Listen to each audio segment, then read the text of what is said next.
We are on the air. Thank you for that prompt, and everyone now knows it. So, I've got a new tagline. You're going to like this. Great games in the morning. Hi, this is Jonathan with NycosRPG, and we are now doing a episode 2, if you will, of the Game Master's Wise Words on World Building, featuring a novice game master by the name of Abletop here on Twitch, Scott Crandall. Say hi, Scott. Alrighty, so today we're going to be talking about world building, and the last session we were just talking about the framing of the world. We hadn't gone any further than that. We had determined that we were talking about a alternate history utilizing terra firma, good old Earth, at a previous point in time. Is that right? Alrighty, so we're continuing that conversation, and right now, if you're watching this, you can see that I've got a map up that distinctly is not terra firma, and that's because this is the map I'm using for Nycos, which is the Pangea-like singular continent that is a merger of three. But that's for a later point. I only put it up here as a point of reference because what we're talking about now is actually determining the scaling of the adventure and what part of that he wants to start with. So, Scott, why don't you remind us where we were on that? I know we had said you were talking about an alternate point in history dealing with the Phoenicians and the rise of the what we now know as the English language way back when. But tell us a little bit more about what you're envisioning.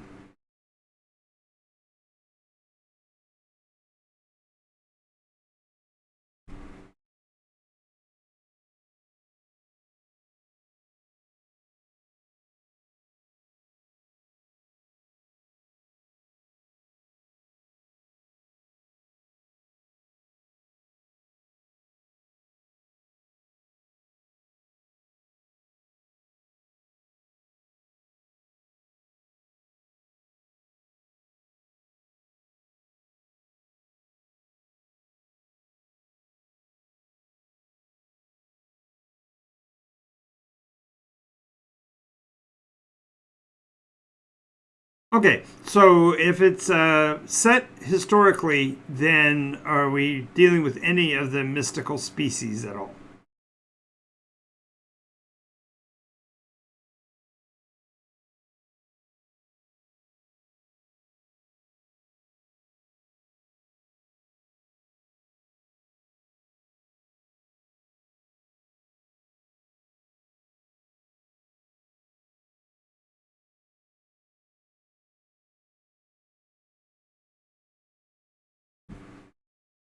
Yeah, well, it certainly is.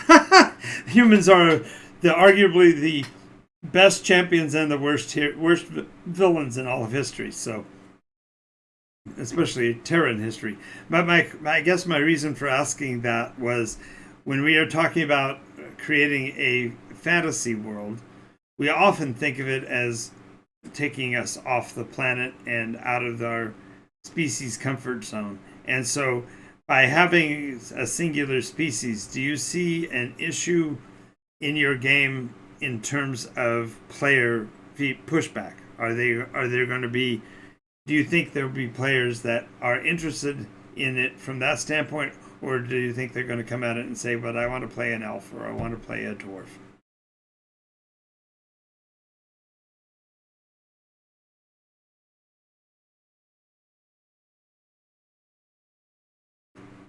Well, okay, so let's be clear here. If you've already set up, oh, by the way, speaking, I want to make sure that your voice is coming through.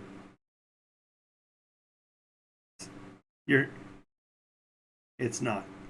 Yikes! I gotta figure that out. Give me a second. We can keep recording. It's fine. I just have to figure out where your sound is coming from. Go ahead and just talk again for a moment, and I'll see what I can do about finding it.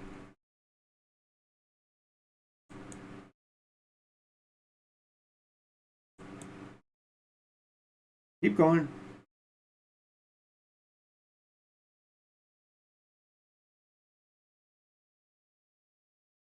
It's bad. I think I'm all plugged in. I got you. We're good now. Okay. All right. So we'll people listening in are going to be confused for a minute, but fortunately at this moment we don't have any viewers, so we can just proceed on from here. So that's okay. So, all right. So we've established, therefore, that it's going to be a game where you are going to choose to limit the species to one.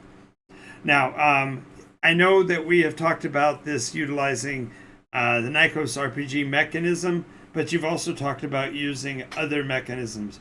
Do you see how a NycosRPG might be an easier way to handle that, because players aren't familiar yet with what NycosRPG even really is, and so therefore setting limits like that, they can actually see that it's by the game mechanics? Or do you think that that won't matter?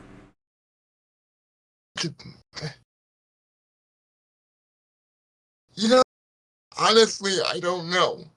I feel like it's gonna matter regardless, because people don't like being taken hold Okay. into. It's a good point. My reason for mentioning it is that if you are aware of that and you go into it from that, then it becomes easier, increasingly easy for you to be able to say, this is why we have to have a session zero. Because in the session zero, what I want to lay out for you is the compelling reasons why there's only one species and why I in particular want to do this historical period in time. Sound fair? I'm asking you whether that's fair. I'm not saying that's what you'd say to them. It does sound fair, but I've never been opposed to a second zero. I just need to make my second zero a little bit um easier to flow.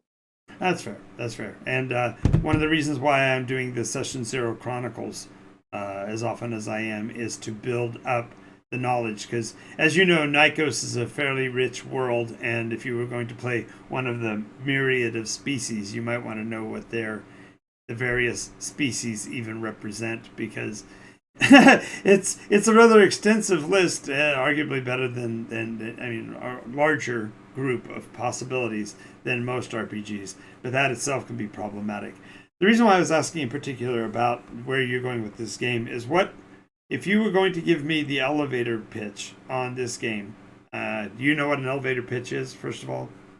Have you heard me use Like that phrase 5 minute, or not even that, like 2 minute.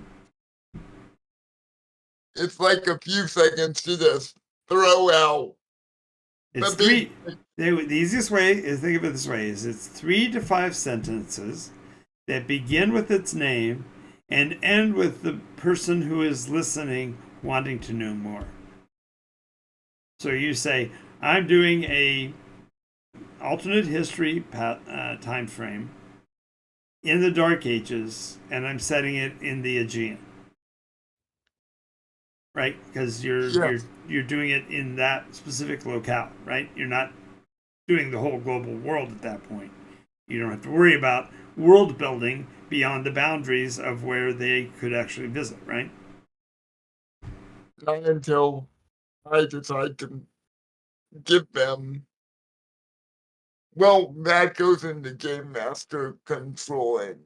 That's, Like, yeah, but okay. So as you also know, I did a video recently on uh, railroad versus sandbox, and if you are building a fictional setting that is historically sort of accurate, you need to be kind of clear on what it is you're doing. So if you're setting this in Phoenicia, do you know which part of the world that is, so you can know where to grab the maps from?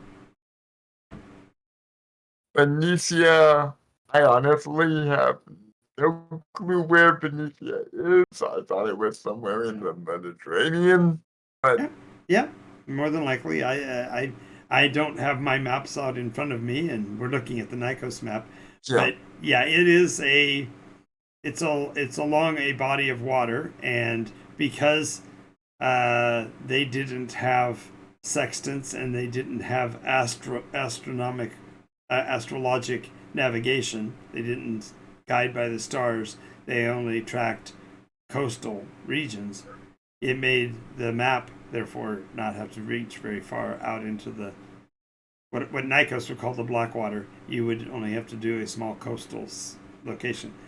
So just being aware of that means that you now have an idea of scale of what kind of a map you're going to need if you're going to go with a map at any point. So you only need to have what they can get to within a day or so of wherever they are to start with. And then, of course, you can expand from that. But you just need to have an idea of where that is. And I do believe it will be a west coast. So it'll be along the water on the west coast of, I think it's either North Africa or southwestern or southeastern Asia. And not southeast. Wrong term. Southeast. Wrong term. The Aegean, the eastern coast of the western coast of the Aegean. Yeah. So, therefore, when you first talked today, we talked about actually starting with fundamentally a dungeon crawl. And what did you envision that to be like? Are we talking about a classic turn on the torches and pull out your sharp items? What do you see that first session being?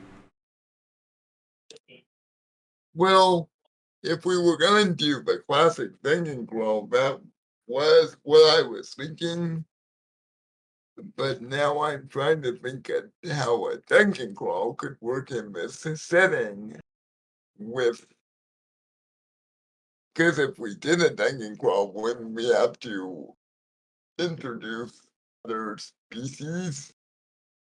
What do you mean? Humans don't live in dungeons.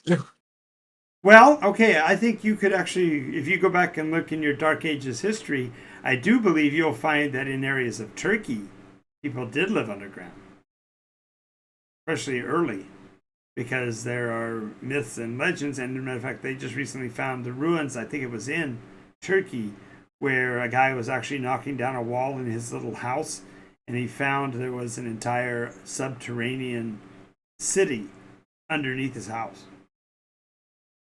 And apparently they lived in that area, and it included shops and marketplaces and That's right. I have heard like some history goes on like ancient subterranean cities, right, so they did exist. right. So therefore, and remember, you are setting up a fictional realm, right? This is alternative fiction. It does not have to be alternative history with actual, dates and times and all of that. Yeah. It can be, it's an alternate world, literally. So maybe they are subterranean, or parts of them are. So if you're doing it from a dungeon crawl classic concept, then what you're fundamentally doing is you're setting it up that you've got people who have been traveling as the Phoenicians would by sailing vessel and finding their way to a place where they can see signs of agriculture on the surface, but they don't see any people, and therefore they have to go into the ground to find them. Yeah. Now that begs the question: as a group of Phoenician explorers, would they be aware that this could be a thing, or would they be like, "Why are there no people here?" Well, isn't that enough of a discovery? I mean, if you were not from Turkey and you land on the Turkish coast or whatever, and you find all the signs of, cattle and harvest and all of that stuff on the surface, but any people you see run away from you and go inside structures not to come out again, that would kind of lend itself to a mystery, and therefore the players might want to pursue it. So what is the upshot of the concept of the dungeon crawl? Since we're not talking about adding other species or other beings that would live underground, if we're assuming that there were a human population underground, what would be where's the hook? What is the story? maybe okay. I feel like the story would be okay. Why are people living underground? Like, what the Phoenicians might be curious as to why this other culture is choosing to live underground instead of on the surface. Is there something underground that is somewhat more valuable to these people? Is it economic? Is it something that they've found underground that, like, Well, you've created this for the players to figure out. So what do you yeah, have as the answer to that question? Because you're the storyteller, you have to have an idea of where you're going. What is the story with those people? Why are they underground? Since we're talking game master to game yeah, master, I don't have to have that curiosity. I want to know what your story is. What is it that is going on? I want there to have, like, maybe some type of magical crystal that is this other culture has gathered around, thinking it might a gift from the gods, some type of religious significance, and maybe they ended up going down there to mine it, and then ended up building cities around it, and that's kind of why they live. One of the reasons why they live underground, and maybe this other culture has adapted to, like, living in the dark. Well, not complete darkness, because the crystal does give light. Well, But the when you're the storyteller and you're building the story, you need to have a concept. Like when you first said to me that you were going to run a Phoenician adventure, what I imagined was something akin to Gulliver's Travels. Are you familiar with that book? I'm familiar, but I sadly never read it. Oh my goodness. Okay, so just a quick recap. In Gulliver's Travels, it's the travelogue of a man who was visiting foreign lands. And literally, he gets on board a sailing ship and they go find people to trade with. And they find the Lilliputians, is the one we all are familiar with. But they found a lot of other nations. They found one nation that they didn't have heads, they had eyes on their shoulders, and their belly was their So, mouth. um, And very uh, disturbing, creepy critters. But yeah, that created a fanciful setting and monsters in the truest sense of the word. So if that's not the direction you're going, maybe going through a book like Gulliver's Travels and instead reinterpreting what it was that they saw that made them think that they were that.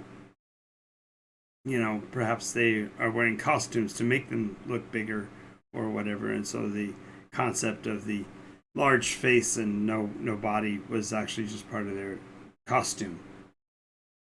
The point being is that if you're wanting to keep it humans only, you have to be really careful that you keep that consistency to your story. So if people are yes, hiding under the ground, there has to be a reason why they went underground. Um, Historically, the myths were that they were chased underground because of a cataclysm. They were fundamentally trying to survive the equivalent of Noah's flood in their yeah, own culture. So that was their mythological reason for being underground. And once they got down there, they were able to function without having to go back to the surface. So why go back? So it's just a matter of really deciding what. This is why I asked you about the story in the first place. Because if the story is the underground land, that's one story. That's one tale you could tell, and that could take many weeks if you wanted to get into the guts and the glory of how they got there and all of that kind of stuff. But if that's only one piece of your story, you only want them to start with the dungeon crawl, then maybe what you really are looking at is a different kind of a story overall. Is it a mapping expedition? Is it a cultural expedition where they're supposed to meet with different groups? What is the overarching story that you want to tell? I know I keep harping on the concept of story, but as a game master, you have really two choices. You either build a world like a wind-up clock and you just let it run and the players do whatever they want to do regardless of your clock, or you have to come up with a reason for them to go from point A to point B to point C, which feels like a railroad, but it isn't when you're actually doing it within the context of, no, we have a mission to accomplish. So is there going to be a mission for the group? Because if it's just a discovery, then yeah, it doesn't matter, but it doesn't give them much motivation to move out and see stuff. You see the difference?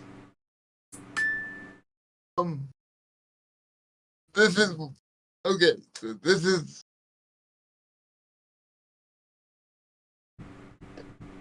the thing was,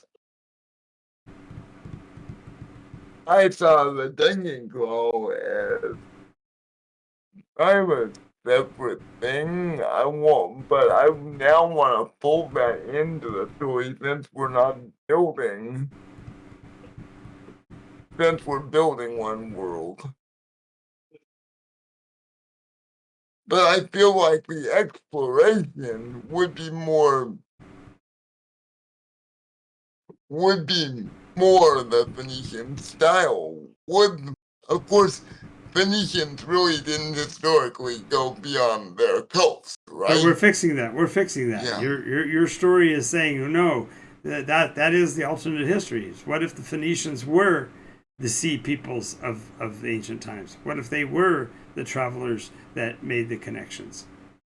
They obviously did historically, because otherwise we wouldn't have the alphabet that we have, because that's where it spread from, because they were using it as their pidgin trade language. The emblems that we think of as our alphabet they were the ones who came up with it, right? So, and they were writing on papyrus and things like that were not known in the time period. So they're evangelistic in their approach. But the reason why I know I'm instead of me pontificating, I'm trying to deconstruct where it is your head is at, because it will make it easier for you to then decide where you're taking it. Yeah. Because if I say, well, do this, this, and this, then you're not creating yours, you're creating another one of mine, and that's not what you want, right? So I the more I think about it, dungeon aspect definitely doesn't seem to fit what I wanted Phoenicians to be. Because when I think of dungeon crawl, that to me implies other. implies what? That implies a typical fantasy setting where you have other species involved. Right. I get you. So you're well. The advantage of doing the irony is the advantage of doing something like this, where the players, when they first step into the game, they'll feel familiar, because they're got to light a torch, got to put out some rope, we got to and all of that'll feel fine until the first time they get to the bottom of the stairs and there's a guy sitting in his living room going, "Hey guys, what's going on?" And they realize that the people actually live down there. So then that's going to tweak their brains. And now, why did we come down here? What's the reason? So having the idea of no, this is you guys are actually an expeditionary party from a vessel sitting off the coast who landed on the coastline and saw this stuff and wanted to find it out, and then broaden their view. That's a good way to do it. And then you don't have to stay in that dungeon crawl world for very long. It can just be one of the many cultures they're going to meet. But you have to have an idea of where the story is going to go. That's the reason why I keep asking about the story, because if they are traders and they are Phoenicians just trying to spread the word, get the English language out there, and try to be able to quantify the world around them. Then you have to, then you as a player, as a storyteller, will have to do the background. You'll have to hunt up different cultures and how they were different and why, so that way you can also then use that to teach your players. So that will lead to a much larger expanse of world building, because then you're not only mapping 4 miles of coastline. You're saying, okay, beyond this coastline there's still more coast. So what else is beyond this strange place where people live underground? So it's a good jumping off place. But if they come into it with the idea of this is a standard dungeon crawl, and you don't give them the larger story of why they're adventuring via sailing vessel or whatever, then they will feel like you're baiting and switching them. So it really comes down to what you want from it. Because if you want the adventure to only be the underground thing, then that's one kind of a story. But that's, I think, from what we said last week, you have a much broader expanse intended, right? I admit that the dungeon crawl thing came to me a couple weeks ago after watching a video basically saying people don't do that style of play much anymore. So I got into wanting to experiment with that, and now I'm trying to feed it in. But the more I think about it, that doesn't really fit what I'm trying to do with this setting, unless I add in, like I said, other species that could live underground. But that sounds like, then you get into the idea of they could easily just, oh, this is getting too tough. Let's go on our ship and go back to Phoenicia.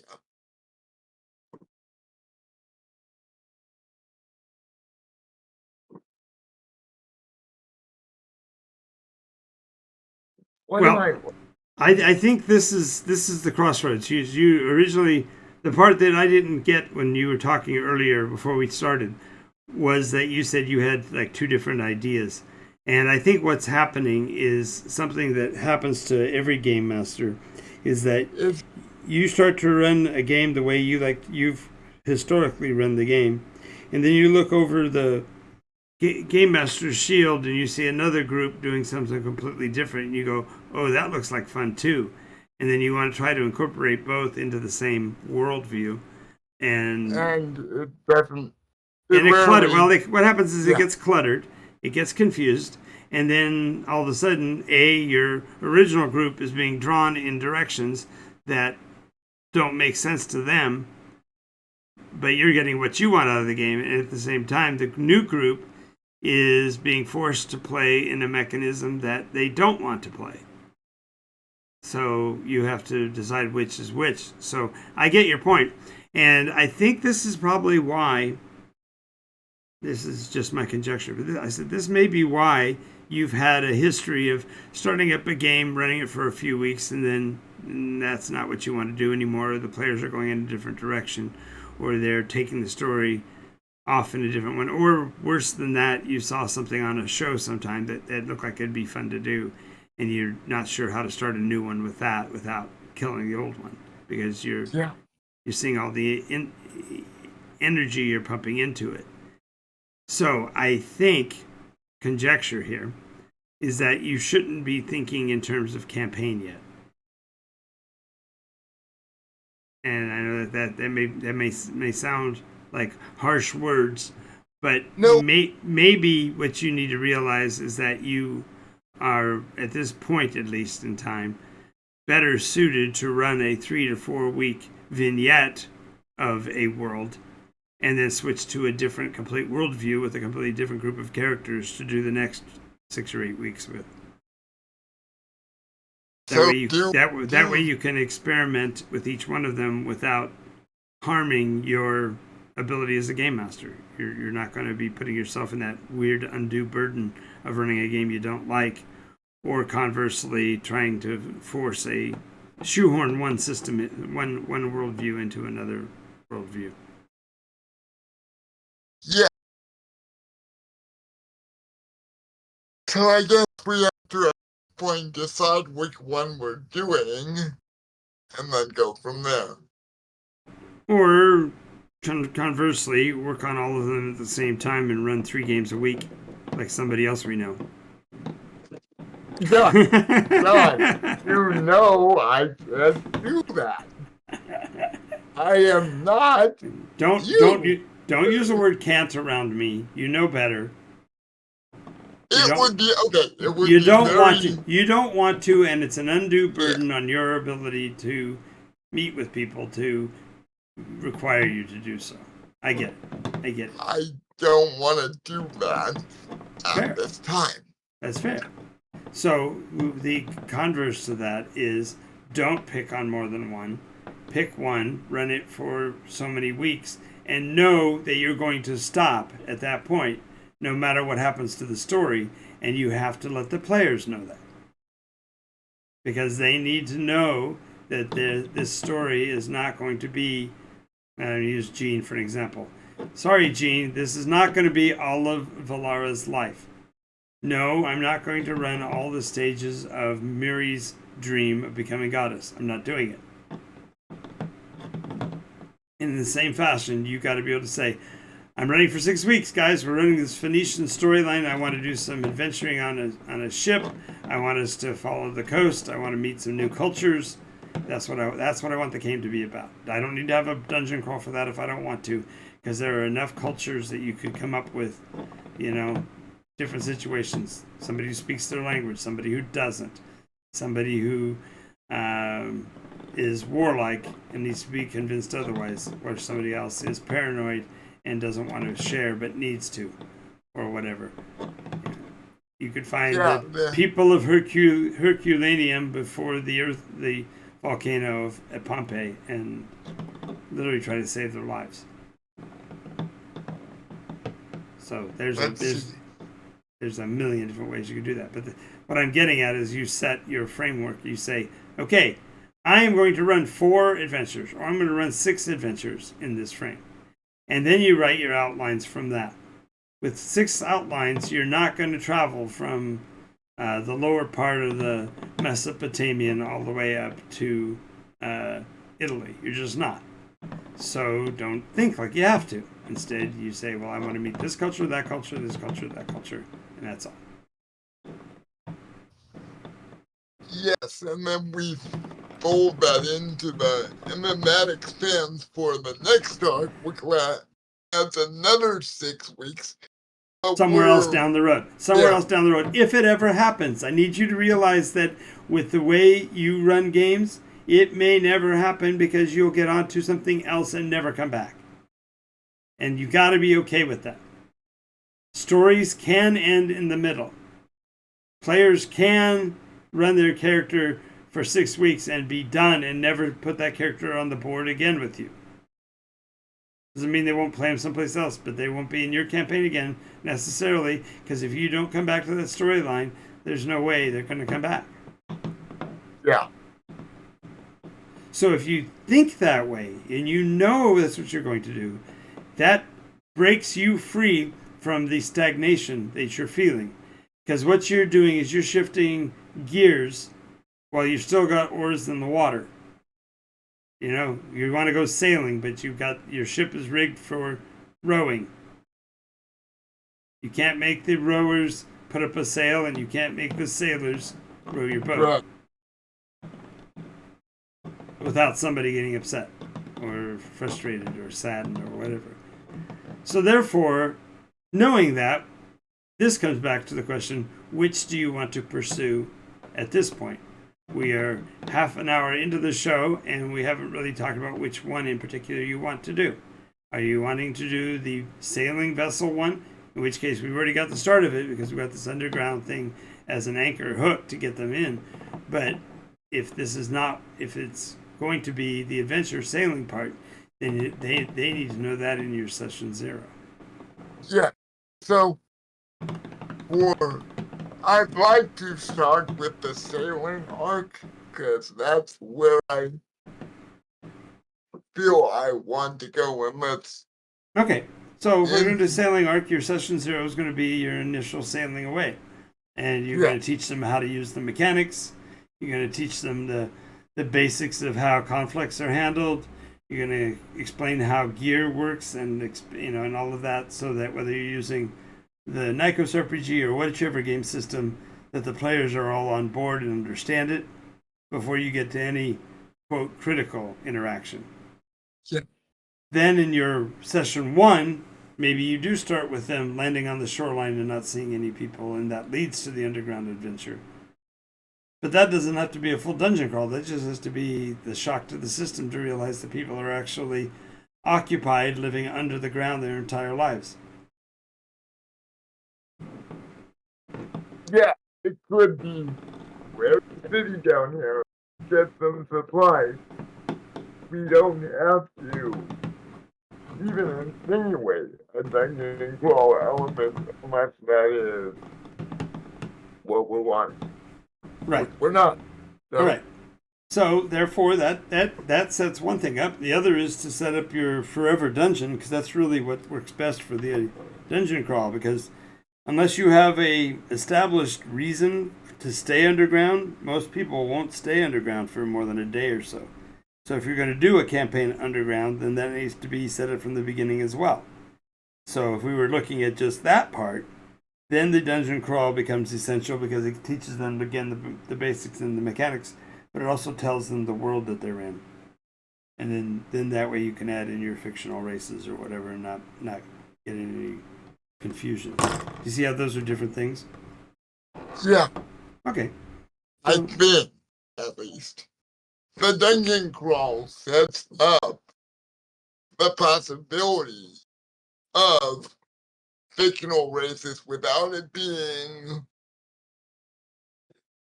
this weird, no offense, weird space mechanic or shoehorned in, because we could see. Okay, maybe I'm like putting on nostalgia glasses, but I can see a goblin or troll living underground. I'm just using Moses as an example, but whatever race I make or put in, I would find a reason why they are fair. But yeah, I feel like I'm splitting hairs at this point again. Well, no, you've bifurcated subjects, but you're not letting go of both of them. You need to see them as two separate strands. So your surface dwelling, sailing, crew, adventuring thing needs to meet cultures. If you're going to do 6 to 8 weeks, there needs to be 6 to 8 cultures. So 6 to 8 different groups of people and how they interact with each other. None of them have to live underground. That is a completely separate. That's a completely separate story arc. You see what I'm saying? That's got to be a completely separate arc. And if it's a completely separate arc, then the dungeon crawl beginning can start off with extra species right off the get-go. You know, you don't have to figure out how they got that far underground. No, it's okay. It's an underground city. Fine. Yeah. And therefore you run it as a classic dungeon crawl classic, so to speak, and just stay down underground all the time. So let's turn our attention back to the sailing a minute. I was thinking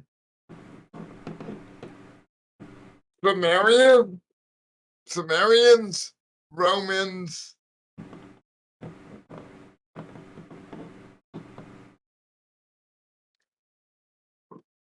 were that I always get confused. I don't know whether I'm thinking of the Hittites or the Hyksos, or did I just make up a culture? I feel like there was a culture called Hyksos at some point. Hyksos, Hyxos. I think there probably was a, but I don't know it off the top of my head. You've got the uh, hoplites is the one I'm thinking of. I thought hoplites were Greek. Yes, but during that period of the hoplite warfare, there were the Hittites and the Hivites and the Jebusites and a bunch of other ites, and they were all fundamentally the same culture as well because they were all from the same stock. So, if you're looking for differentiation in culture, you need to think more along the lines of one group being the Goths and another group being the Vandals, and one group being, that kind of a breakup, so that they're differentiated from one another. But that's all alternate history, so that doesn't matter.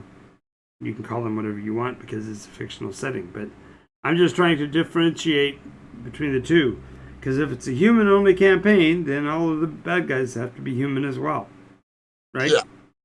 Yeah. And if they're all human, then you need to be able to differentiate one from the other, or otherwise the players will just see it as us versus them. And the way I could differentiate would either be a skill-based mechanic, or I thought about giving each culture a slightly different stat line, but that's once again mechanically splitting hairs. Skills would be easier. That way we don't get into this weird.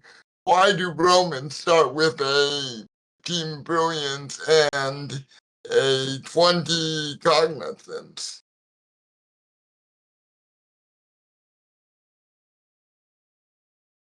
You're losing me because Yeah. each person doesn't have a default like that. You would instead use, for example, from the Nikos, if you're going to do the Nikos parallel, you would use a different one of the cultures.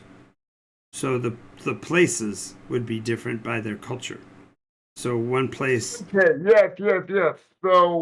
So one place is old Greece and loves art and music and rejoices that way, and in the next culture are the Spartans, and they shun all of that and they despise all of that, and they're completely of the way of accomplishment. Yeah. And then you go to another one and know these are actually the Egyptians, and they are big on trade, so they are big on buying and selling of stuff. And then you go to another one and know it's religious, and they worry about their heartfelt position and all of that. So you could actually. What's nice about that is that that's already showcased in NycosRPG, because there are distinctly 6 different cultures. And there's your 6 weeks. Or if you went 12 weeks, 2 weeks in each environment. Would be so I just changed the places to whatever culture. Well, that's what culture is. Place is culture. That's historically the way we got to know what we know is where we were raised. Right? That's the whole nature versus nurture. If you were raised in a city, you're going to know a way different set of skills than if you were raised in the country. If you were raised in an artist commune where everybody shares everything, that's radically different than a religious monarchy that says you must do what the king says. Yeah. And therefore you can literally walk through a showcase of all of the places. That way, if you do come back to it, this comes back to your legitimate. If you do come back to it, you'll have them get to pick which one they're from, because they will now know all 6. question. Since we had, if I wanted to introduce the seventh culture or more cultures later on, would I essentially have to make, I have to make new places? Nope. Nope.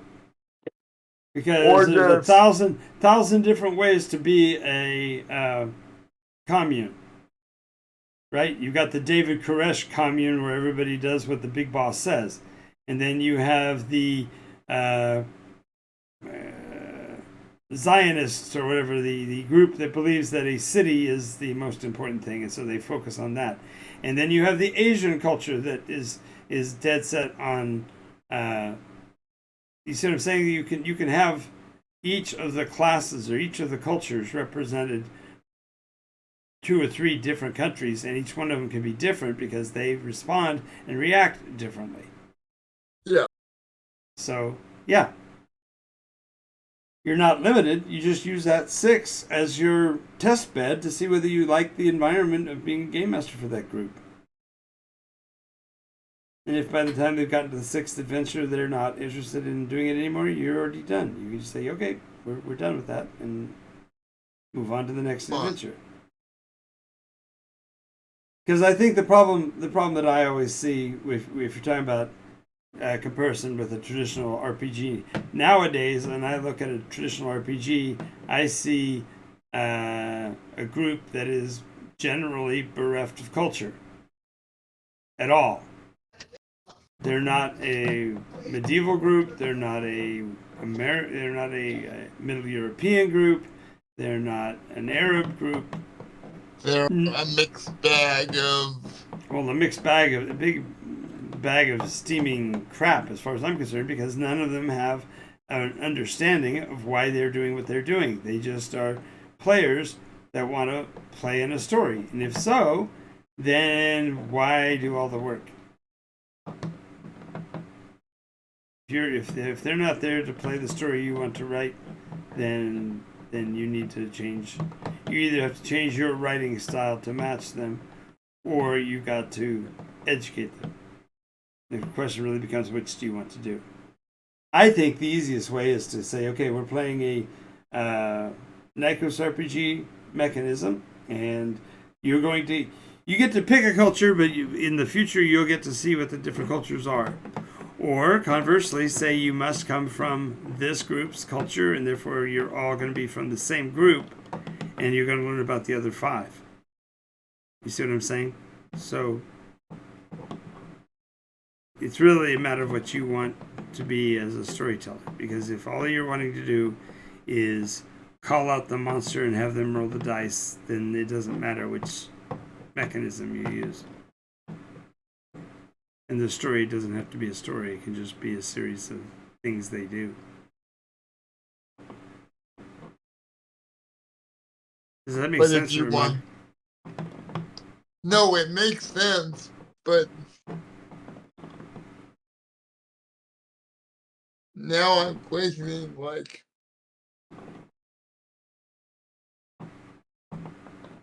it makes sense, but it also is like, that's what, like, I know it depends on the group. Calling up a monster is what some people want, but other people want a deeper story, and it varies from group, not just group to group, but player to player. And that's the balancing art that I have never like fully grasped, is trying to balance, like, within a group of 4 players, are you gonna have 4 actors or 4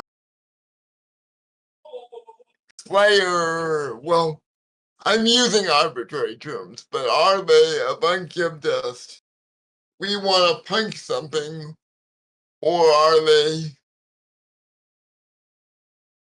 maybe I'm looking at it wrong, but it seems like it comes down to what it could come down to what the group is. And Well, that okay, might, so let's stop for a second. Yes, that's precisely why you have to have a session 0. Because when you have that session 0, you will hear from your players what they want. But you have to be clear, absolutely clear on what you want as storyteller as well. Because if you prevaricate, I'm not wrong word, if you vary, if you go off topic and embrace a lot of other options, you create muddy water and the players don't know what you're trying to do. So if yeah, you say, look, I'm telling a story of this group of Phoenicians. So you're going to come from the same culture. You can have different pathways, obviously, because you can still have alternate ethos, right? Because that's what the pardon me. That's what the estates are. That's your ethos. That's your reason for existence. Those don't have to be the same, but you do have to come from the same culture. So choose a place and we'll come from there. And I don't care which one, but just realize that whatever you pick is going to give a flavor to this story. okay. And then you play them through all of the various cultures one at a time, so they see how the cultures operate and why they're different from one another. That's one way to do it. But you have to be clear, crystal clear on what you want from the game. Because if your players come back and say, no, we just want to kill monsters, you're exactly where I was with the Winds of the West group. Remember? We want to play this game, but we want 100% less Nikos in it. Yeah. And you say, I want to do a story. And they go, I don't want to do a story. I just want to do sequels. I just want to do sequences of events where I get to smash monsters and take treasure. If that's what your players want, then you either have to give them what they want, or you have to be willing to slog through until they get what you're trying to tell them. And I don't know where you are. That's a game master question. I don't know if Abletop is ready to start off embarking on I want to do my story, or do you want to sit back and just keep glad handing what everybody else does? When you reach your terminus in a game when you're running, how many weeks does it normally take before you're done with it? Historically. Historically, I'd say maybe 2 or 3 months if I'm running weekly. Okay. 2 or 3 months if you run once a week. Okay. Therefore, if we go with 3 months, 3 times 4 is 12 adventures. So you don't write anything bigger than 12. That's the first thing. Do not let the world get bigger than 12. Don't let your appetites, don't let your interests, nothing. You have to keep yourself to that discipline. Grounded. You have to choose that discipline. Because if not, what ends up happening is you run for 2 or 3 weeks and then it's not the game you started with and everybody's sick of it. They want to do something different. And that's our world, unfortunately. A lot of game players don't want to hear the big stories. The advantage of the NycosRPG stuff that I'm running at the store is that I'm running it from the grassroots up. And since we're talking about characters that don't level in the classic way anyway, they can go 6 weeks or 200 weeks, and the growth pattern for both of them will be satisfactory because you'll just have more things you could learn. Yeah. So that's really where the rubber meets the road, Mr. Crandall, is you have to decide. I'm not Mr. Cranston, so don't put on your hat and try to shoot me. Who I want to be at this point. Exactly. But what kind of a storyteller do you want to be? Because if what you're looking for is popularity and favoritism and everybody to love your game, then you want to play to what the players want, regardless of what you want. But if you want to be a storyteller whose game is so enrapting that they have to come back every week, then you have to be willing to put your foot down and say, here are the stipulations. And it's only for this number of weeks. We're completely done with the story when we get to that number of weeks. You put the character away, you're done with it. Until I'm ready to run for that group again. You see what I'm saying? You gotta, because what we need to do is we need to unclutter your brain, because I know what's happening is that you run in 2 or 3 games in a week and you merge what's fun with one group with what you remember was fun with another group, and then you can't remember which one's which, and stuff leaks over from one to the other, and then the players are all dissatisfied because it's not what they remember either. Yeah, and then I get into the point where like I could just stop running. And every not time, right. And every time you say that, you know that isn't right. You know that's not right. Not right to even say that. Your reason for saying that is what? You don't Pure want to anger. My anger? No, pure anger. Oh, pure I'm anger. not. Pure anger. I get angry at myself. I get frustrated is the wrong word. I get like feeling like I must be doing something wrong because it's not. I'm either not where I thought I was going to be in X amount of time, or it's not. But I guess. Well, here's an interesting tidbit, and I wanted you to think about this. Every time you GM, when you sit down in the chair to be a storyteller, every single time is a new time. Every single time is a new experience. And if you find yourself falling back into tropic play where everything falls the same way, then you've done yourself a great disservice, because you're not being true to who you want to be. You're being who you were. And the trick is to become more. And to do that, you have to be able to draw lines. Does that make sense? You say draw. I know you don't mean literally. I'm probably drawing lines is the whole conversation we had about maps earlier. Ha ha ha ha. But you do. You sort of have to. You have to say, guys, remember the Tuesday game is, like, for example, in our group, Tuesday group is doing what? We're trying to resolve where these ghouls came from and who the heck this evil guy Rantoul is. Yeah. Right? That's what you're doing. If tomorrow I started talking about pirates on the coastline, your group should be able to say, John, we are chasing down the Rantoul storyline. Don't add any more to it. We want to go up to that. Because you need to be able to maintain the sovereignty of that story.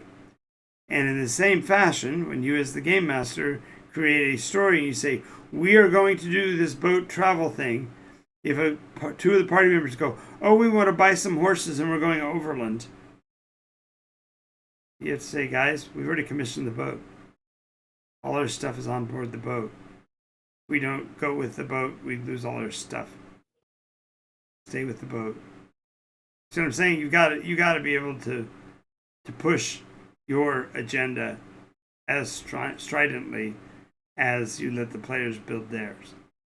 Because the game is actually the contest between the two. And you don't want to be chasing the dragon, so to speak, no pun intended. You don't want to have to always fulfill the kill the monster, grab the treasure that people have gotten used to. And it takes some training on their part, but you got to give them enough time seeing it the way you want to do it before they'll all jump over to it. Does that make sense? Yeah, well, that makes sense, but right now I still feel like I'm in kill the monster mode. Okay, so stop. You think you're still in the kill the monster mode because you like doing the kill the monster thing? It's not that I do like it, but it also combat is easy, and everything else makes me basically I feel kind of moronic because anything else that actually makes me think, that's when I get flustered. Okay, so don't. Matter of fact, I would go so far, and I've said this before, I would go so far as don't write a world for you. You've got 1,000 modules to run. Just grab a hold of one of them and use it as your discipline, as the line. We are still doing this story, so no, if we're, for example, if you did, I'm going to use a bad example first. If you're going to do Ravensloft, then you have to use all of the rules of Ravensloft. So everybody's got to make those morale checks every morning. Everyone's got to deal with the sadness and gloom that's natural in this area. Because you have to hold them to that, because that is the culture of that module. And instead of having a nice, cut and dried one of 6 choice in the case of the NycosRPG, you have to determine how the module should be played. Are we going to play by keep what you kill? Then that's fine. And that's what we're going to do. If it's not keep what you kill, if it's going to be there's a judicial system, and if you murder somebody, there's going to be a penalty, then that has to be the rule. But you can't have it both ways. You've got to decide which of them you're going to do. So I personally would recommend that what you can, if you keep saying you want to quit something, I would quit trying to come up with a new world, because you're not ready for a new world if you still want to see how the other worlds work. This is a conversation you and I've had before. I'm not saying stop playing Nykos, because Nykos is a system, but learn how to go and play Pathfinder, go and play a Call of Cthulhu, go play. It's not that, I know how they work. I want to get out of FR and like, I'm using FR like what I want to run is this, but wait, you can't see what I'm holding up, or can you? No, I can't right this second. Let me see if I can go over and take a look. Well, that's a little glossy too. What I've been trying to run is this.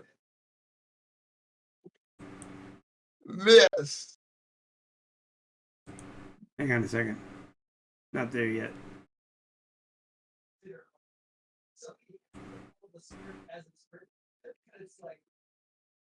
Okay, it's still like. It's just weird that that's considered writing. That's the problem. It's just weird. It makes sense. I get it, but I'm just like. Okay, yeah, I see it now. So you want to run basic fantasy? Yeah, okay. It's something I've been interested in. Okay. Because it's not like it well, is at all. Let's say we're gonna go basic fantasy. You want to do dungeon crawls because that's what your where your head space is really at. Then we set aside the sailing mission and we just deal with what's underground.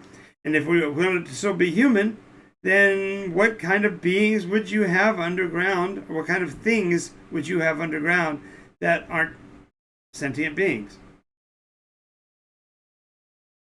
Could be any number of things.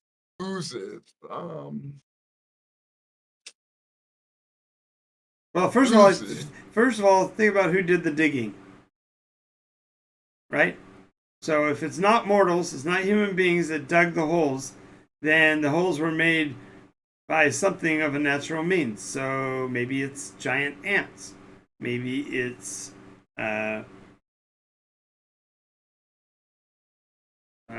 termites work. Rats. Giant rats could also work. Spiders. Spiders.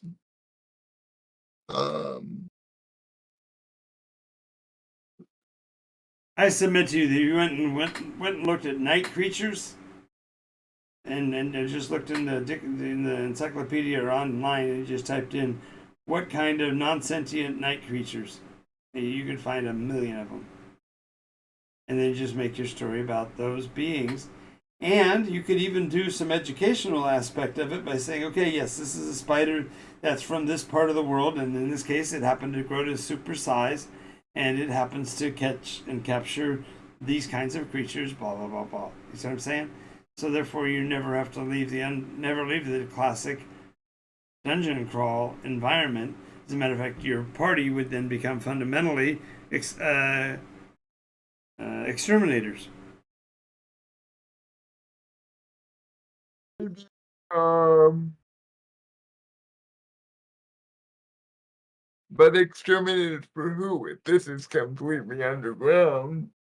No, it's for pay. I'm saying that they don't have to be all in the same place. It's in this town. Yeah, we have enough people living underground. That's fascinating. But your next one, it could be a spider's lair, or the next one could be an ant hill, or maybe the ants are becoming almost communal, so therefore it's a fight against an evil queen. You know, all of that kind of stuff. Not that she would be a black queen or anything like that. Well, ants might be. Who says that the black queen, the black ant queen is. What if it's this is gonna sound mean, but what if it's actually a white queen because this is a dark albino ant then? Sure, there's all kinds of ways. My point is that you can go either direction, but you got to pick a lane. What kind of a storyteller are you? I think you're a serial game master. You do series, but you don't do campaigns because you're not yet in the point where you can actually draw the lines and say, this is what happens in this part of the world. Because you're not sure that's the only one you want to run. So if you found a module that was a coastal run, like I think you could find one of these in Sword Coast. I think you could do an adventure from the Sword Coast book and get what you're looking for in terms of the adventure line being a coastal trader group and still have the D&D fantasy creatures and get what you're wanting from both without having to go to all the work of a humanocentric non-dungeon crawling adventure trading. Yeah. Because I think what you're doing is you're holding out hope that by coming up with an innovative way of starting that somehow it's going to feel different for you, and yet when you actually play it, it won't feel any different. Does that make sense? Yes. Yes.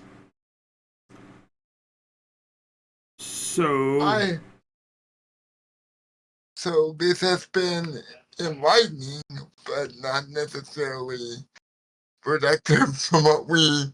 Oh, I think it's been productive. I'll tell you why it's been productive. Because now you're going to pick one of these. Now, your homework assignment before the next time we get together is you decide which one we're going to pursue. Not which campaign, not which long story arc, which module, which campaign setting. If it's the BF one, then fine. Go with what BF says. But BF includes other species, doesn't it? Yes, but I think we were. Well, I think you're getting a little bit confused. Like, I want to pick. Like, BF is the system that I want to use, but I know I don't want to use any of their like. I know I don't want to use any of their modules because their modules are. Unless I'm piecemealing it together, if that's what this is ultimately about. Maybe I'm getting a little confused now. I have an assessment, Scott. I think you live in confused. That's the world you live in. That's quite possible. And if you are in the confused world, then any amount of dedication to a single cause is going to cause more confusion.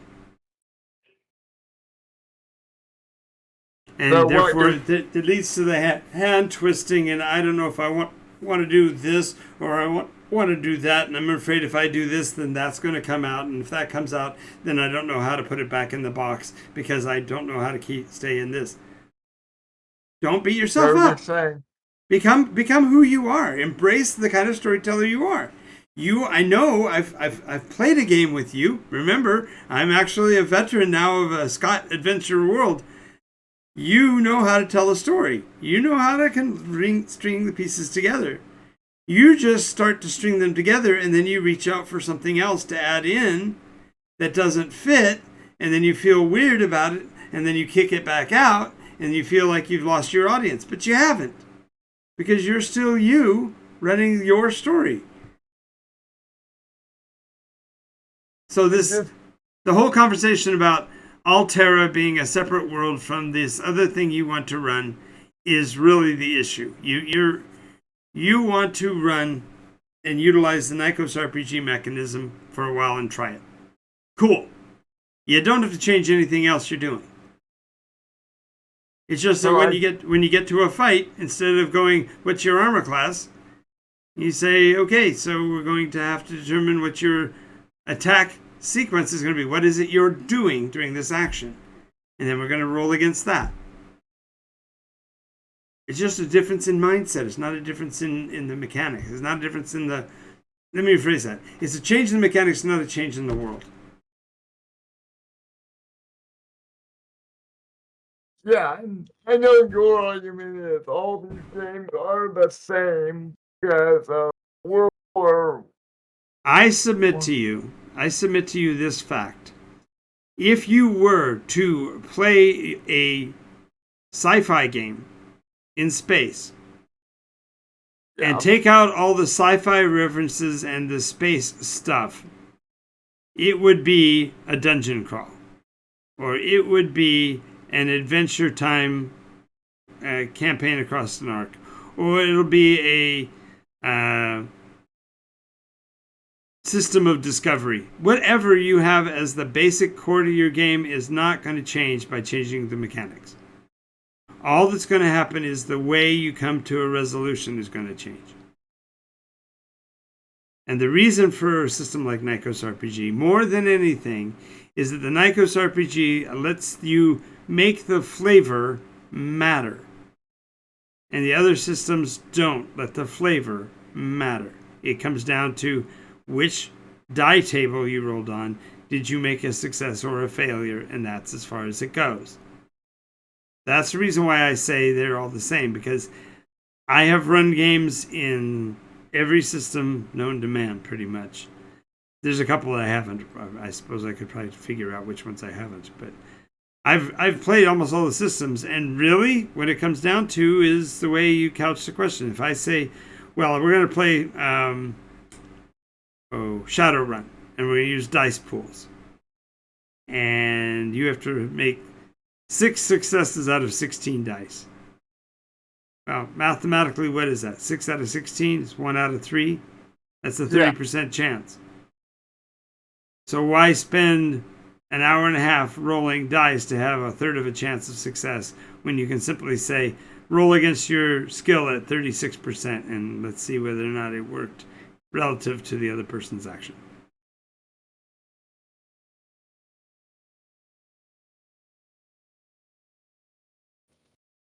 I submit to you that some people like the dice, though. In that case, but yeah. My point is, then don't surrender that. Don't surrender playing by those rules. If that's what people want, give the people what they want. LTWW, right? Let the Wookiee win. If they want to play a very crunchy, dice specific Pathfinder game, then run a Pathfinder game for them. If they want to play a really weird psychic phenomenon freaky, then run Cthulhu. But don't feel that because the system resolves those things quicker that you have to change to it. Yeah. Yeah. And conversely, the opposite is true as well. You may like really crunchy games, but is the outcome, the stress of a crunchy combat system, worth the 3 hours of frustration as you play through it?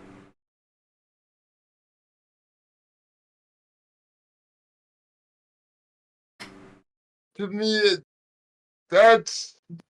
I mean, it's easy to say no, but I think it ultimately depends on.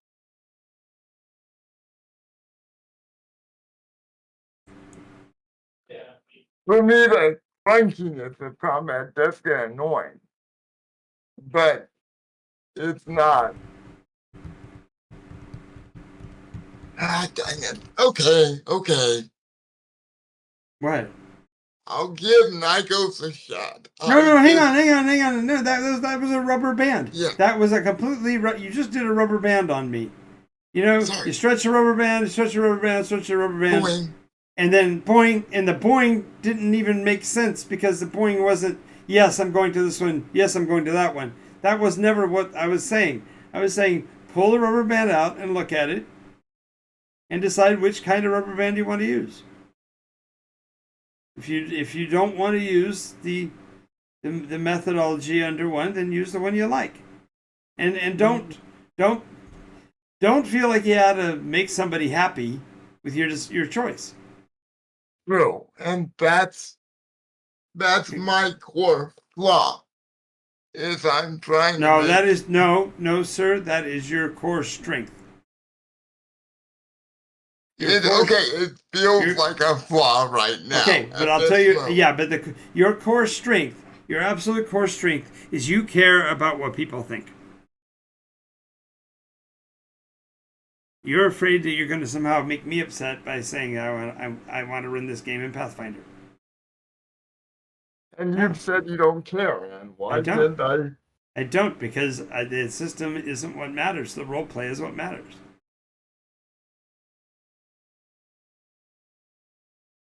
Are your players having a good time? Do you get to tell the story you want to tell? Are you able to stay on the story long enough to finish an arc? Just run your arc short. That's all I'm saying. I think that fixes like 99% of your issues with everything is because you set your goals way too long, and then you think, well, I'm going to completely change everything, and then as you start to think about it, then you start realizing, well, I'm going to run the parts I like to run, and then I'm going to run the way I like to run them, and it takes this level of, and then now it's going to be a problem, and so now I'm going to upset people, blah, blah, blah, blah, blah. And all I'm trying to get you to see is that I don't care, and you shouldn't care either. Whatever game system you want to run, you run. I happen to be really, really enthusiastic about NycosRPG. But I've been doing it for 50 bloody years, and I'm tired of the holes in the other systems. And that's what it came down to. And I'll be glad to help you if you choose to go the direction of NycosRPG at some point. If you want to try it out and give it a shot, then go ahead and do that. But do not do yourself the disservice by throwing your hands up and saying, "Well, I'm going to do it this way because this is what I think you want." Because that's not going to please anybody, but it's just going to frustrate you.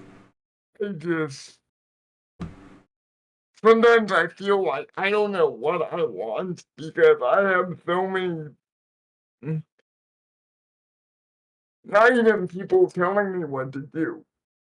I have so much like input streaming into my brain when it comes to role playing that at times it just seems like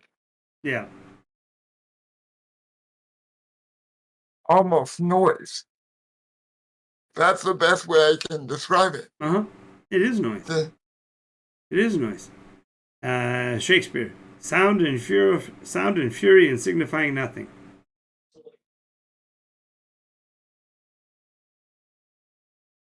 The uncertain call of the bugle tells us whether we're moving in or running away. If we can't tell what the sound is, then it does us no good. And that's when I feel like my arc or the process of world building has become for me because it's just so much noise. Okay, And so let's stop for a second. We're talking about world building, but in reality, we're not. World building is itself a dynamic monster, and we do need to eventually address that when you've evolved, if you will, when you've gotten to the point where that matters. Right now, what you need is a steady way of playing a game so that people will stay with you and you'll be able to keep your attention span on that game long enough to finish the story so that you feel satisfied, as do your players. yeah, Right. So that means you have to become more laser focused on whichever mechanism. If you wanted to be NycosRPG, I'm all for that and I'll help you. But if you're wanting to chase it down as Pathfinder, I'll help you with that too. Because the reality is that you as the game master have to determine your status of evolution, where you are on that arc, and what it is you're trying to accomplish. Because if you're faking me out or trying to make other people happy, you're not succeeding on doing what you're there to do, which is have a good time and have everybody like their game. and it's weird because I feel like, aside from my monthly Pathfinder game, I know Wes and Jerry are getting frustrated because there's no hook. Right now, I've just got them, like, I'm introducing weird chaos, and everyone's telling me that there's ways I could use that weird chaos, but there has to be a hook. And then I feel like I don't know what a hook is. Mm-hmm. Everything I try to come up with, like establishing trade, yes, that is a hook, but it's not a great hook. Everything I come up with. Well, I would disagree. I wouldn't say it's not a great hook. It's a great hook if that's what your party wants to do. If all of your players are absolutely invested in the idea of a campaign where they're visiting new places each week and trying to figure out how they're going to make a trade agreement work, that's a cool adventure. It doesn't have to be anything more than that because there's enough dynamic differences from one population to another. But if that's not what your players want, it will train wreck. It won't go where it wants to go. But that's true of anything. If you set up a dungeon crawl and I showed up with a character that was a ranger, I'd be done. You know, right? Because I want to be outside chasing bears and bison. I don't want to be stuck in a hole chasing goblins. Yeah. But that's because you and I didn't have a good session 0. Because if you did, then I might have made my guy an urban ranger and chased rats instead. You know what I'm saying? So, okay, now the concept of urban ranger, as I understand it, this is just piggybacking, is more city-based, not so much like, I guess that could be dungeon-based as well. But from what I know of the urban ranger, it's more city-based. But well, now we're parsing. That's splitting hairs because an urban setting and an underground setting, if you're talking about a major urban center, are the same. Your hallways are such a narrow, and there's not a lot of room to maneuver, and et cetera, et cetera. So they're very much the same. If you are wanting to parse it yet another way, you could say, okay, I want to play a drow, and I want to play an underground ranger.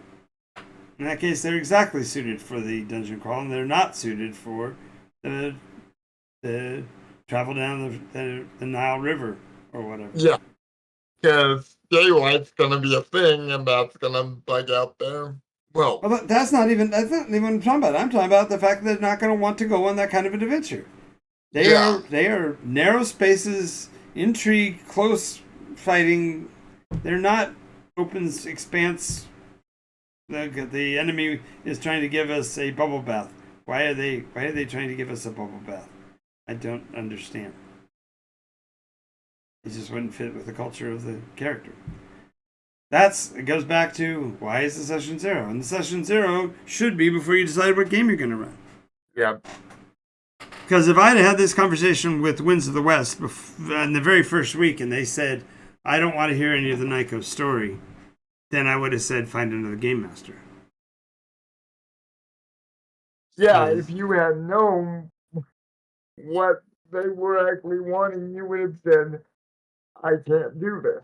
Well, and the reality is that group of players had no idea either. Only one of them had any RP experience, and he was the manipulator who wanted it changed. He wanted to be the player who had the upper hand and could guide the others to do what he wanted them to do, including torture and mayhem. And that elder was the anchor. I'm not going to name names. Yeah. Okay. Not professional. Sorry.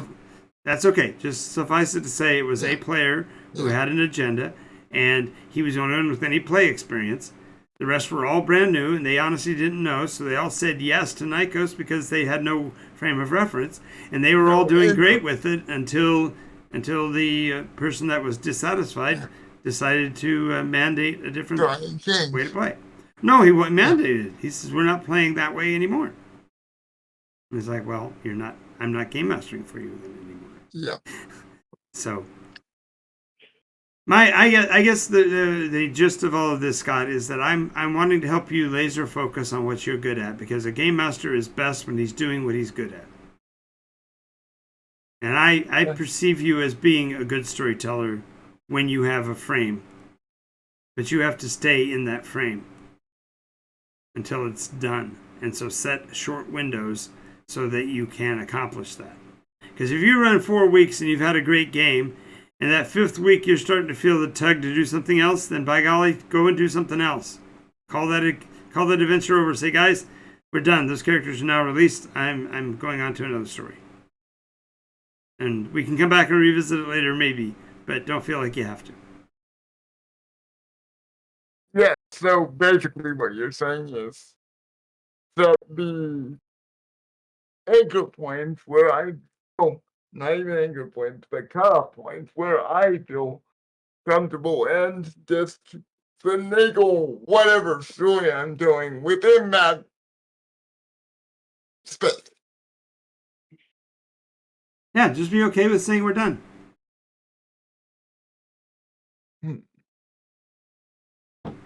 And if at first you can't set the limit right, and you say we're going to do this for 6 weeks, and 3 weeks in you decide you're going to change your mind, next time know you're only going to write it for 3.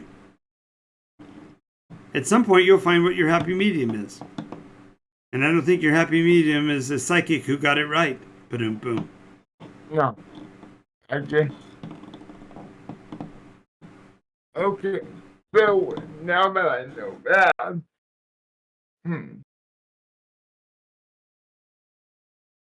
what's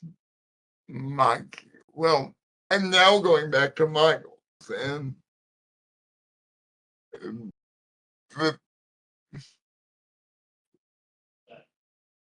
I have to write my goals to be like that 6 week or No, you don't. If you read through a module, it'll tell you how many sessions it anticipates to be. Like the big ones, like Shackled City or A Council of Worms, they tell you this campaign is to last from levels 1 through 20. That's far too long of a gap for a 4 to 6 week adventure. Yeah, if they say for characters levels 1 and 2, then they more than likely mean that the entire thing can be played out in the 2 or 3 weeks it's going to take for those characters to level up. Yeah. If they say levels 4 to 8, that's a 4 level gap. And it starts at 5th. So if the characters are not yet 5th, they're going to have problems. So it's going to take longer than the 4 or 5 weeks it takes to get those 4 levels. Yes. So I'm not trying to run Descend to Avernus as an example, because I have run that, and that took me 2 years running weekly. Right. Yep, that's a long form. Any of the book volumes are like that, except for Yawning Portal and Sword Coast. The only 2 I can think of that have really short modules. Ghosts of Saltmarsh. No, Ghosts of Saltmarsh is a campaign. They're linked together. So they're supposed to be run sequentially all the way through, I think. Maybe I'm wrong. But I know that Yawning Portal has a bunch of stuff that's all what you would classically call a one shot. They're one, Yes. and those stories don't have to take 1 week. They might take 5 weeks. Yeah, I think so, but two It's just a matter times of you I reading. You have to read through and think about how many encounters it's going to represent, and then realize that each session, you're going to have one or maybe at most two encounters of that level.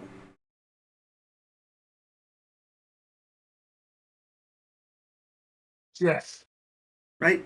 So it's just a matter of choosing. And what I would do is I'd keep a say a 3 by 5 card index file and write down which one was supposed to last how long, and then find out how long it really took, and then write that down too, so that we can say, okay, it's supposed to be 2 to 4 weeks, and it took me 12. And then we Then can next time you run, it's going to be, I'm either going to tell them it's a 12-week deal because that's how long it really took, or I'm going to be cutting the crap out of it to make it only 2 weeks or 6 weeks or whatever. yeah. So hmm, so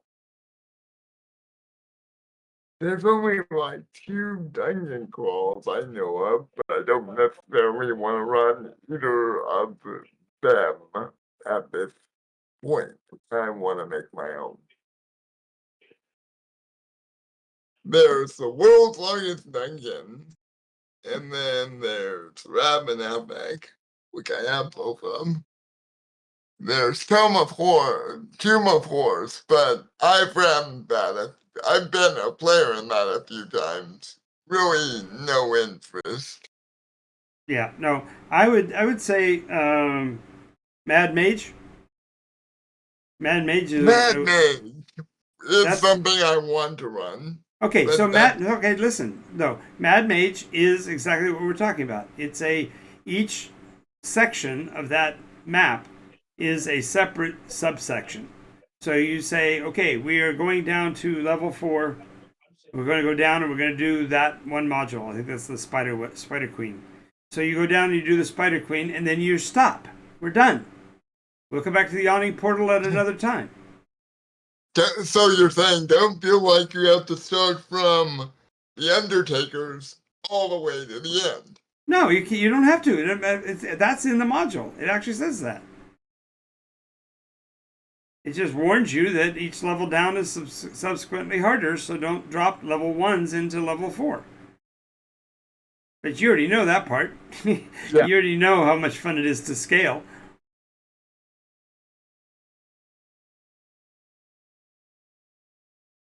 So my point is just start mapping out what you can run when, and tell the players it's going to be this many weeks, and then be able to stop. I know that's like asking a drug dealer to stop selling crack, but stop running, Scott. When you get to the end of the module, take your 2 weeks off, just like we do when we finish an article. We finish watching a movie series, right? And then we take a couple of days to ruminate over before we start another one. Honor yourself by not going over time. Does that make sense? Still very hard to do because hobby is crack, but I need to not be a crack dealer. Well, so much of a crack dealer. No, you can totally be a crack dealer. Just stop taking your own stuff, man. Don't buy into the story.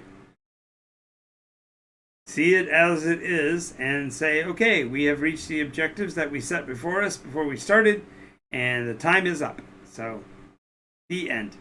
Take your characters and walk off into the sunset. We're done.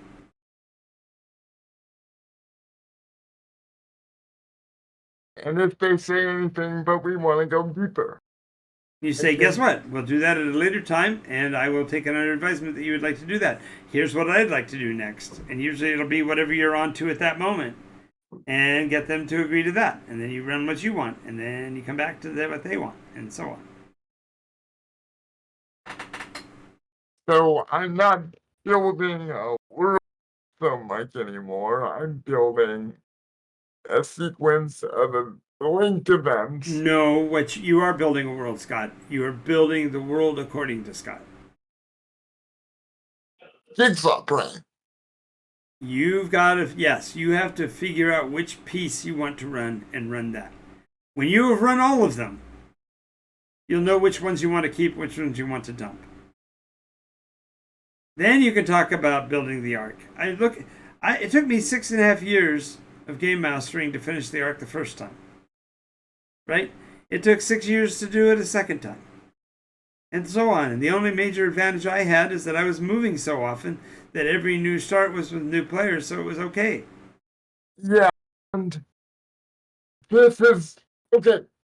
This is why I love. Okay, I love the people I play with now at Gameology, but Yep. this is why I want to get also in the board game paradise because no offense to Gameology, but it's the same. They're good people, but this is what I was telling Richard. I kind of know, and this may sound arrogant, I kind of know generally what they're going to do. So that's part of my, but then yeah, I feel like I can at least somewhat predict my players' reaction to my story. And that really does bother me, the fact that I can see the pattern.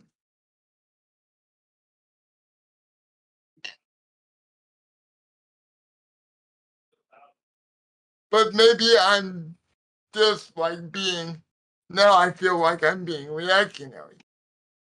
I don't not enjoy playing with them, but I'm looking for new people I've never ran for before. And that's what Board Game Paradise is hopefully going to be for down the road. And that is who I'm actually doing this for. Have you ever heard of Acres of Diamonds? Acres of Diamonds. Yes. You might have mentioned this before. Yes. Sounds vaguely. It's the story of a poor farmer in Africa who owns a piece of land, and he decides that he wants to make his fortune in the world, and so he leaves his family property, just leaves it desolate. He doesn't even mess with it, doesn't deal with selling it, nothing, just leaves it there, and goes out and tries to make his fortune in the world. And he travels to all the big cities in the world: New York, Paris, London, etc. And after 25 years, he comes home weary, worn out, and exhausted, and decides he's going to go back to being a dirt farmer like he was before. Takes his shovel, goes out in the backyard, turns over some dirt, and lo and behold, he turns over a raw diamond. Well, that sounds like and he gets it cleaned up, and he goes and finds somebody, and lo and behold, somebody wants to buy it. And pretty soon, he's got one of the largest diamond mines in Africa. And he didn't make his money off of diamonds because he no longer owned the land. When he had abandoned the land became owned by a company called De Beers. And he went and that's did how his... That's how De Beers got started. Yeah. Well, the point is that he came back home, and what made him a fortune was a speech he wrote that day where he told the story of what had happened with him. And the cautionary tale is this: when we stop being ourselves and start being what other people want us to be, we cease to enjoy what we're doing, and we keep striving from that point on to become who we are. And eventually we come back around to who we are, and when we get there, we have wasted however many of years, and we are still not satisfied. And the point of the story is, if he had only gone out in his backyard with his shovel, he would have found. He might have. Yeah, he might have found it. and had the land and therefore made money off the deal.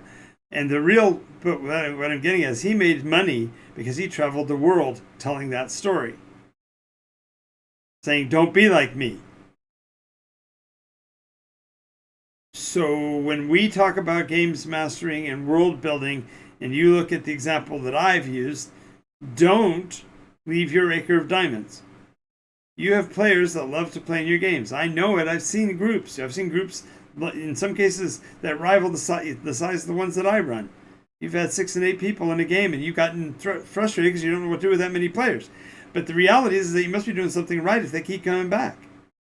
Yeah, and so stop beating yourself up and just start saying, "Look, Jonathan is a campaign guy, and he's got Nycos, great. But I am a modular dude, and I know all the modules. This is what I do. This is who I am. This is the kind of story I tell. Yes, you can play all those funky species if you want. Yeah, we can use the crunchy die rolls if you want. At some point, if you want to try Nycos, that's fine. But don't give up who you are. Tell the story you've already told. Don't feel like you've got to change it, because it's not going to make it any easier.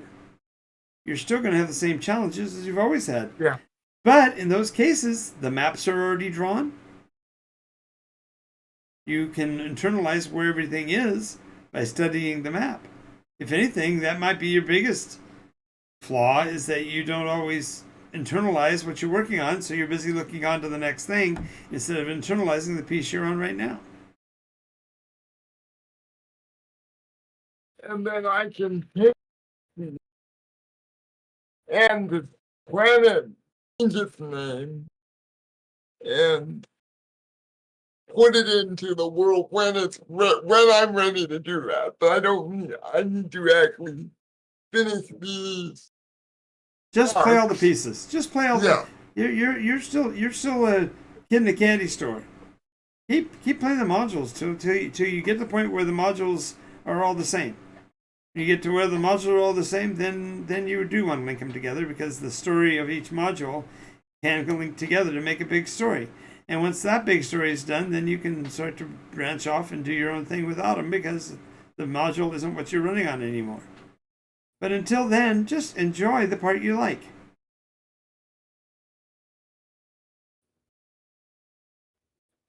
Yeah, because every time I try to build my own world, it feels or it goes flat because I'm trying to do. You don't know what the core of a world is until you've played enough other games that none of them match what you're doing.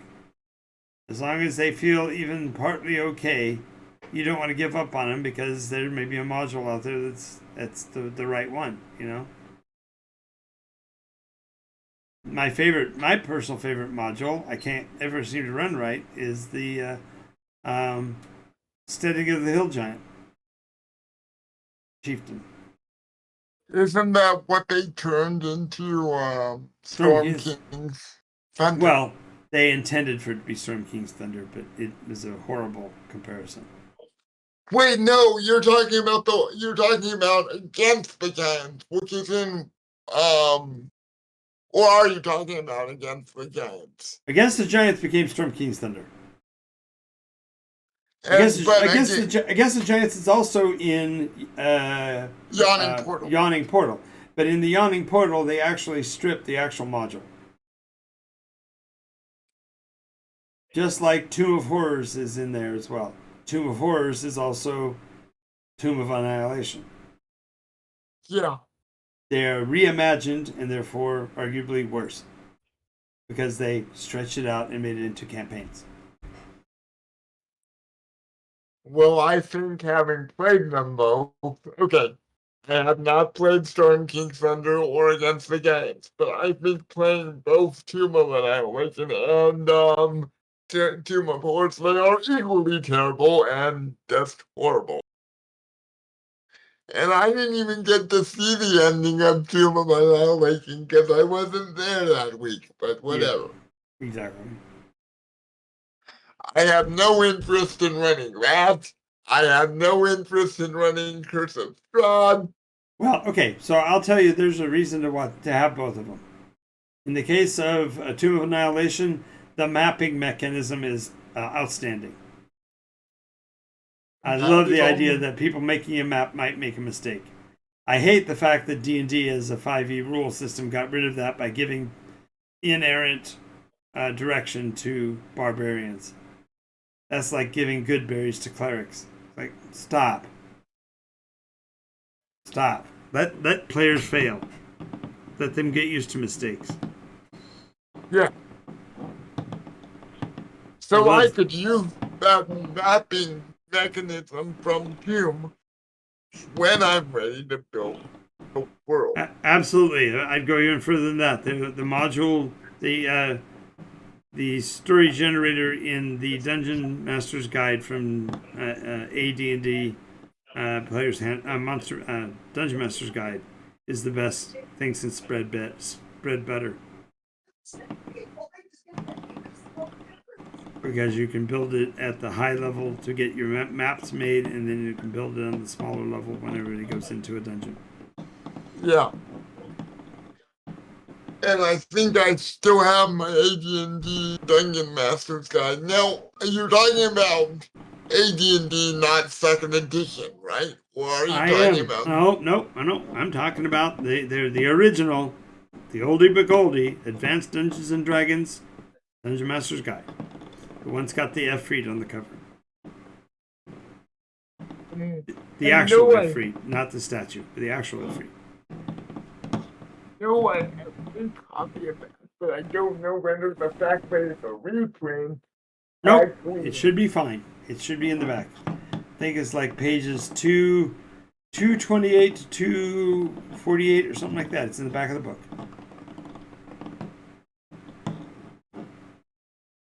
So that's what I would do. But that's for that. As far as what just getting started. What Ravensloft has going for it is the invoked Dread. Dread, yes. Yeah, it's a way overused in that module. That's way too long of a campaign for them to have to be into that constantly. But having them face that for a few weeks or even a couple of months, definitely worth it. Start to get them to second guess themselves.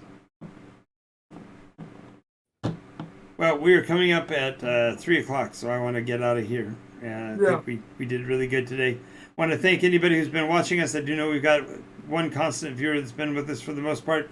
Thank you for being here with us. I hope you got something out of this.